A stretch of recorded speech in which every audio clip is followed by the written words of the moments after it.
এই সংসারে কোনো বস্তু হোক বা ব্যক্তি হোক, তার একার গুরুত্ব কিন্তু খুব বেশি নয়। একটা উদাহরণ হিসেবে বৃষ্টির ফোঁটাকে ভেবে দেখুন।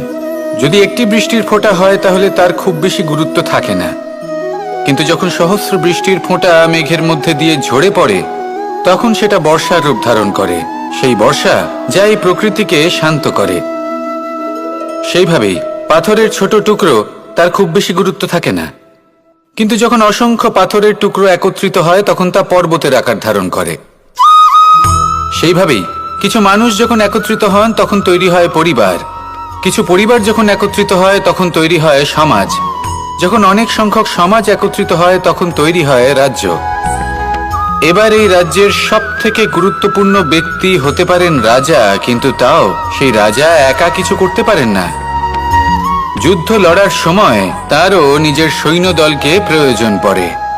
কিন্তু এই সংসারে এমন একজন ব্যক্তি আছেন যিনি একাই সব কাজ করতে থাকেন, এবং সেই ব্যক্তি হলেন মা। আমাদের জীবনে একজন পিতার ভূমিকা কিন্তু নিঃসন্দেহে অমূল্য, কিন্তু আমাদের সকলের জীবনে যে ভূমিকা একজন মায়ের তা অন্য কারোর থাকে না। একজন মা একাই সন্তানকে বড় করতে পারেন, সংস্কারী করে তুলতে পারেন, তার জন্য পরিশ্রম করেন। আর এত কিছু কাজ করার পরেও তার কাজের জন্য তিনি প্রশংসা অবশ্য পান না।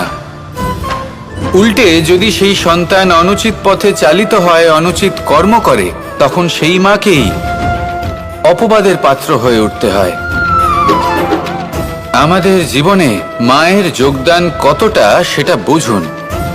আপনাকে বড় করে তোলার জন্য উনি কতটা পরিশ্রম করেছেন সেটা বুঝুন।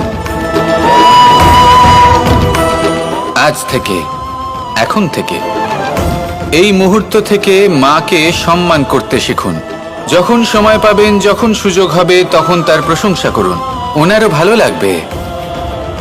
আর মায়ের এই মমতার জন্য, তার এই ভূমিকার জন্য আসুন সবাই মিলে আমরা তাকে প্রণাম করি, আর সকলে মিলে ভালোবেসে বলি রাধা রাধা।